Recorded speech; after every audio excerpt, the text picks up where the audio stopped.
Assalamualaikum warahmatullahi wabarakatuh. Alhamdulillah, Allahumma salli ala Sayyidina Muhammad wa ala ali Sayyidina Muhammad.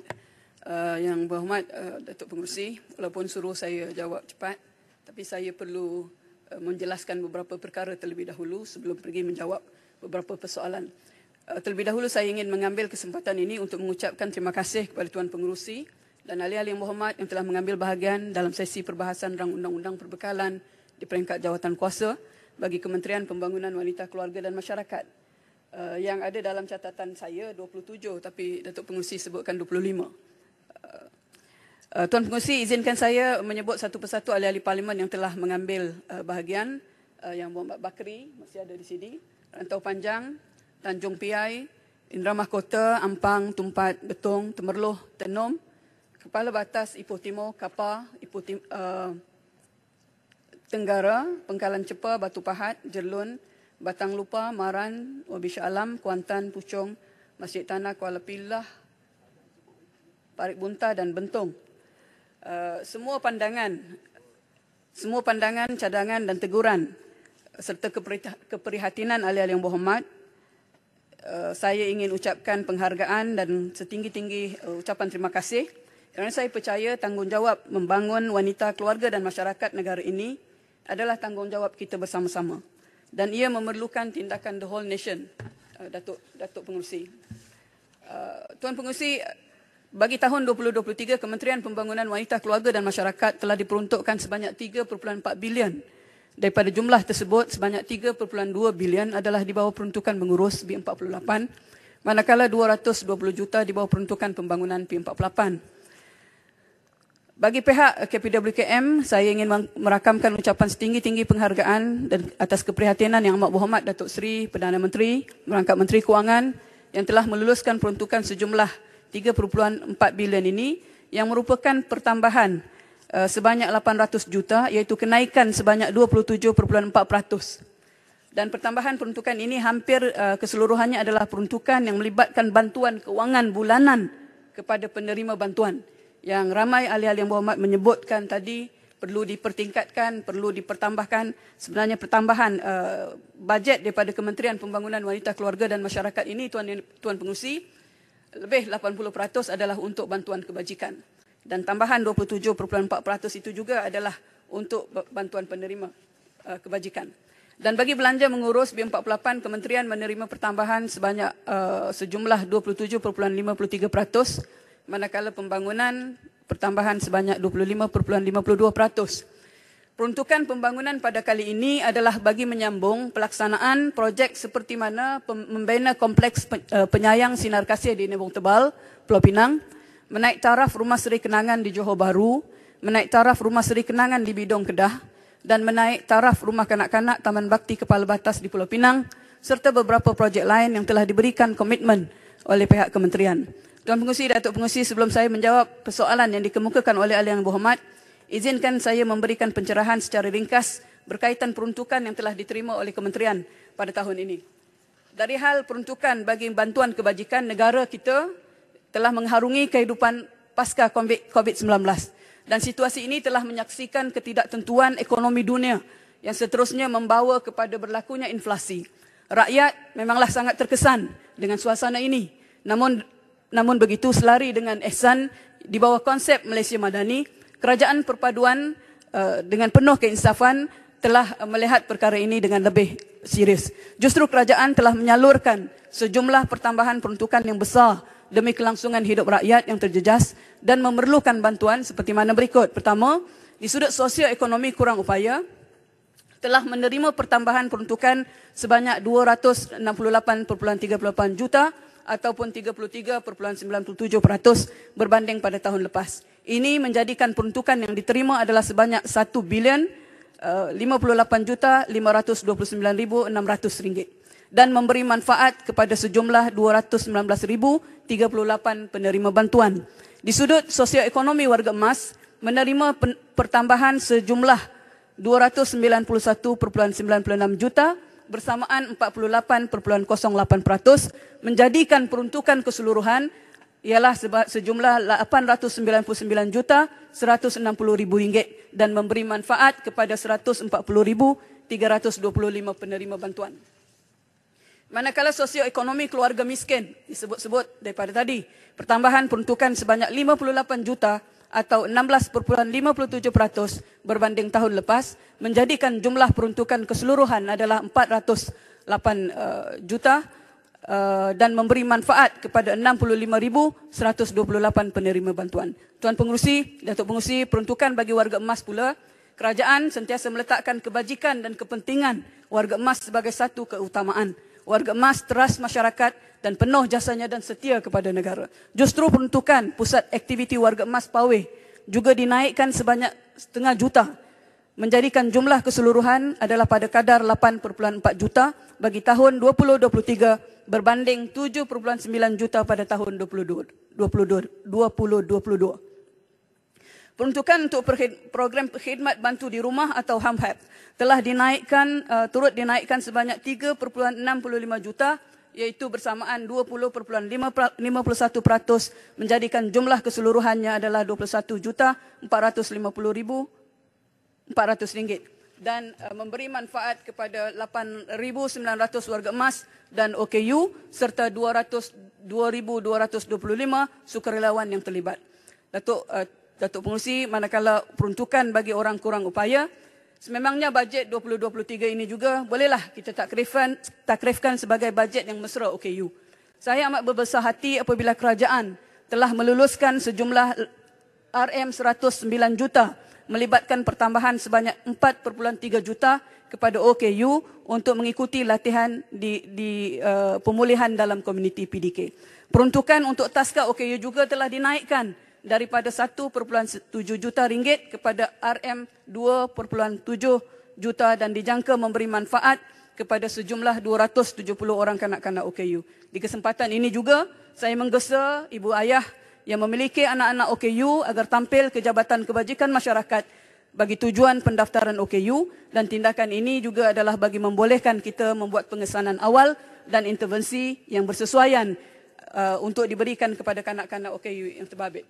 Manakala Datuk Pengerusi, peruntukan kepada wanita, saya amat berterima kasih kepada kerajaan kerana telah menunjukkan keprihatinan terhadap hal yang berkaitan kesihatan dan kebajikan kaum hawa. Sejumlah 6 juta telah diperuntukkan bagi penyediaan subsidi ujian mamogram dan 5.5 juta untuk subsidi saringan kanser cervix yang bakal memberi manfaat kepada 48,000 wanita yang sebenarnya berisiko tinggi. Saya pasti peruntukan ini akan melegakan kaum wanita terutama golongan berisiko, dan saya percaya peruntukan ini berupaya mengurangkan beban golongan kurang berkemampuan untuk membuat pengesanan awal kanser payudara cervix. Datuk Pengerusi, seterusnya izinkan saya melihat sama-sama menjawab beberapa persoalan yang telah dikemukakan oleh ahli yang berhormat. Pertamanya adalah daripada ahli Parlimen Bakri. Beliau bertanya tentang pendidikan kesihatan reproduktif di kalangan remaja dan juga kanak-kanak.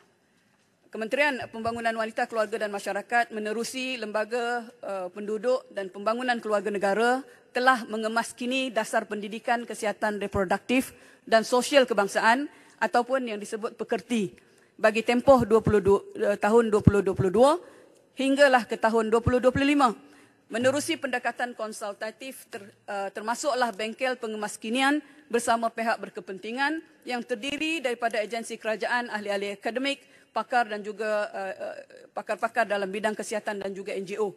Menerusi pekerti ini, KPWKM telah bekerjasama dengan Kementerian Pendidikan untuk menerapkan elemen pendidikan seks atau lebih dikenali sebagai reproduktif dan pendidikan kesihatan sosial (PEERS) yang merupakan silibus yang terdapat dalam subjek pendidikan jasmani dan juga pendidikan kesihatan.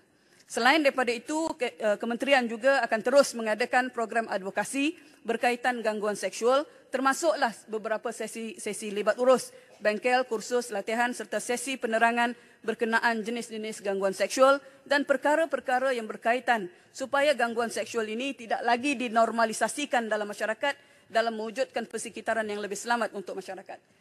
Datuk Pengerusi, seterusnya ahli Parlimen Bakri juga bertanya tentang penjagaan anak-anak, apakah disediakan untuk wanita-wanita yang kembali bekerja. Untuk makluman Datuk Pengerusi dan ahli-ahli yang berhormat, penyediaan pusat jagaan ataupun penubuhan taska memberi impak secara langsung terhadap produktiviti pekerja wanita.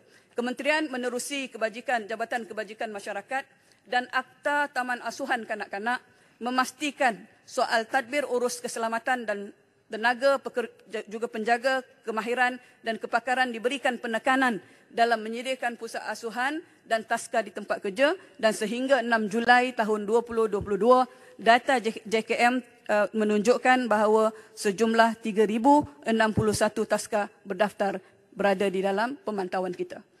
Dan selain daripada itu, kerajaan akan memudahkan cara proses pendaftaran dan memulakan semula program pemutihan taska dan pusat penjagaan kanak-kanak yang belum berdaftar di seluruh negara.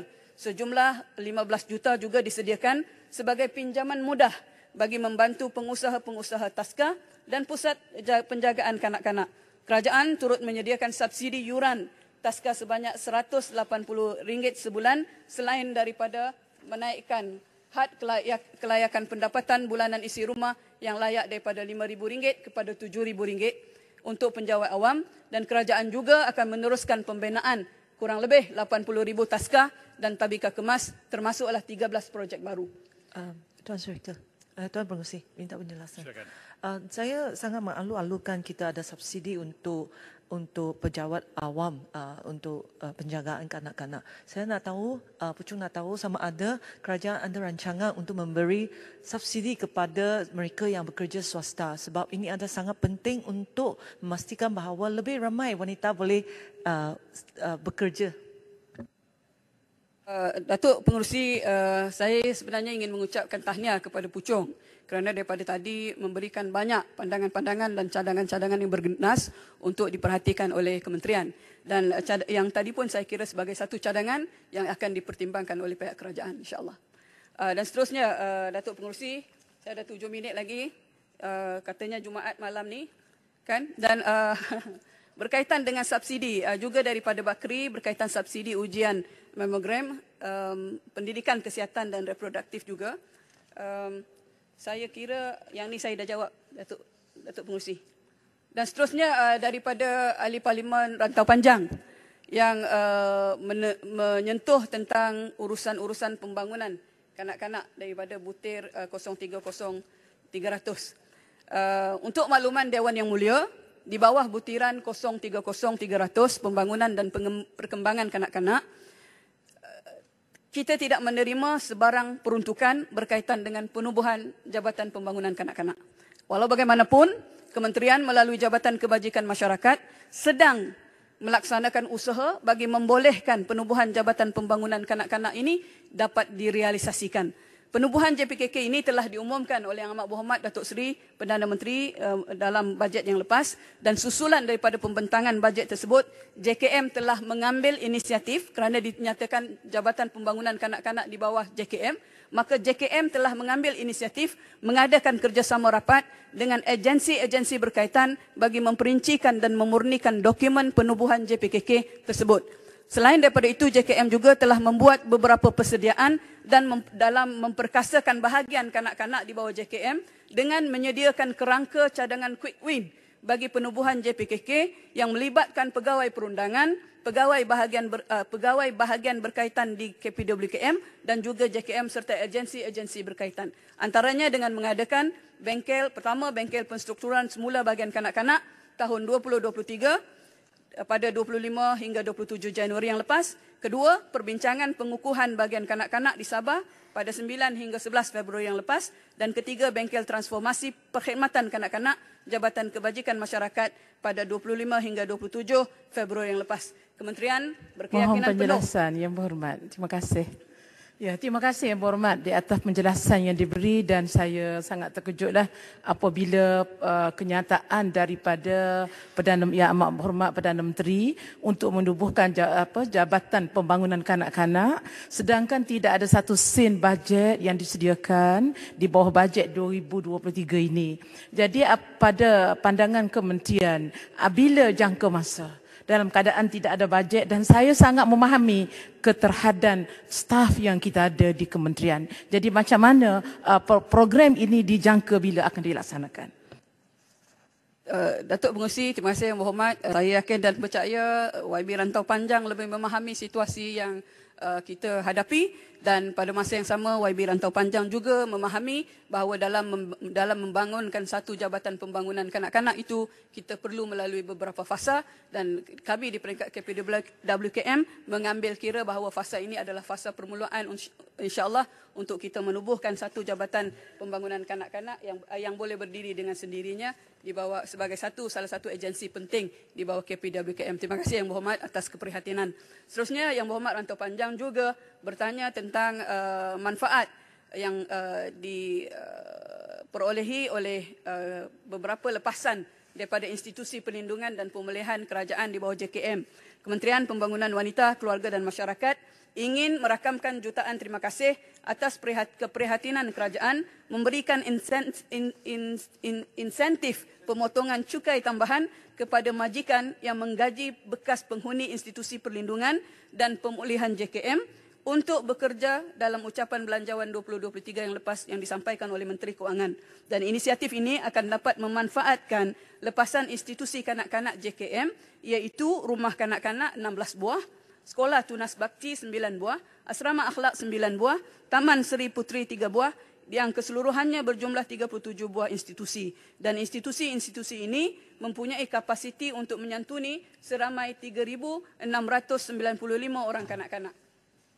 Dan Datuk Seri Tuan Pengerusi, penubuhan pasukan khas projek rintis ini telah pun diputuskan sebenarnya diputuskan secara dasar oleh Mesyuarat Majlis Sosial Negara pada 28 Julai tahun 2022, dan pasukan khas ini akan disertai oleh pelbagai agensi bagi menyediakan peluang pendidikan tinggi dan kemahiran serta keperluan lain demi kesejahteraan lepasan institusi kanak-kanak JKM. Tadi kita mendengar Hulu Langat membuat pencerahan terhadap perbahasan yang disampaikan oleh Bentung yang menyatakan bahawa yang menyatakan bahawa kita kekurangan tempat untuk kebajikan. Tapi Datuk Pengerusi dan ahli-ahli yang berhormat, kita berada di Kementerian Pembangunan Wanita, Keluarga dan Masyarakat bersedia untuk memberikan khidmat dan bantuan seandainya Hulu Langat tidak bertemu jalan, tidak bertemu rumah di mana tu, bolehlah terus menghubungi saya insya-Allah. Datuk Pengerusi. Dan seterusnya Rantau Panjang juga bertanya tentang adakah peruntukan ataupun sagu hati kepada sukarelawan JKM. Datuk Pengerusi, perkhidmatan sukarelawan merupakan salah satu daripada program di dalam JKM untuk memberikan sokongan kepada penyampaian perkhidmatan teras JKM, termasuklah kepada kumpulan-kumpulan SASA secara sukarela melalui penubuhan Brigade Kebajikan Perdana pada tahun 1985, dan ianya dijenamakan semula sebagai sukarelawan JKM pada tahun 2012. Secara umumnya, sukarelawan JKM melaksanakan program kebajikan masyarakat dengan memberi khidmat sukarela kepada kumpulan sasar jabatan, iaitu kanak-kanak, warga emas, orang kurang upaya, mangsa keganasan rumah tangga, mangsa bencana, mangsa pemerdagangan manusia dan juga pesalah-pesalah muda. Walau bagaimanapun, kita akan meneliti dari semasa ke semasa, Datuk Pengerusi, berdasarkan kepada beban kerja yang ditanggung oleh para sukarelawan ini dan juga melihat kepada kedudukan ekonomi negara, kedudukan kemampuan ekonomi negara, maka cadangan-cadangan ahli-ahli yang berhormat yang majoriti sepanjang sidang ini pun saya juga boleh mendengar untuk supaya sukarelawan ini diberikan insentif. Ini mungkin kita boleh pertimbangkan melihat kepada kedudukan ekonomi negara. Dan seterusnya Datuk Pengerusi, berkaitan dengan masih Rantau Panjang,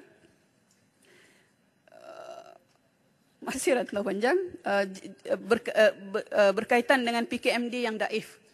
Saya ingin memaklumkan bahawa JKM, Jabatan Kebajikan Masyarakat, telah pun membuat permohonan peruntukan bagi tujuan penyelenggaraan dan pembaikan premis-premis serta pejabat-pejabat untuk Rolling Plan 4 Perancangan Malaysia ke-12 berjumlah dalam RM 90 juta. Sekiranya diluluskan kelak, jumlah tersebut akan dapat menampung keperluan penyelenggaraan premis-premis di JKM di seluruh negara insya-Allah. Dan bagi perancangan jangka panjang, JKM telah mengenal pasti beberapa premis PKMD untuk tujuan dibina baru dan serta dibuat serta secara pembelian dan di bawah kelulusan peruntukan RP2 Rolling Plan 3 Rancangan Malaysia ke-12 tahun 2023, JKM telah diluluskan satu projek pembelian PKMD yang baru, iaitu PKMD Pendang Kedah. Malangnya ahli parlimen Pendang tak ada dalam Dewan. Datuk Seri, Datuk Pengerusi, saya sebenarnya ingin memudahkan kerja kita. Banyak soalan-soalan telah pun kita rakamkan. Kita bersedia untuk memberi, sebenarnya ada data-data juga yang diminta oleh ahli-ahli yang berhormat. Kita bersedia untuk memberikan jawapan secara bertulis. Dan saya juga ingin menyeru kepada rakan-rakan ahli-ahli yang berhormat, seandainya menghadapi apa-apa masalah di dalam pelaksanaan kerja di bawah Jabatan Kebajikan Masyarakat misalnya, bolehlah terus berhubung dengan saya, because kita berada di sini adalah untuk memberi khidmat kepada semua insya-Allah. Nombor handphone saya tak nak bagi dah sebab ramai sangat dah orang dapat. Sekian Datuk Pengerusi, saya akan sampaikan jawapan bertulis. Assalamualaikum warahmatullahi wabarakatuh. Assalamualaikum warahmatullahi wabarakatuh. Ahli yang berhormat,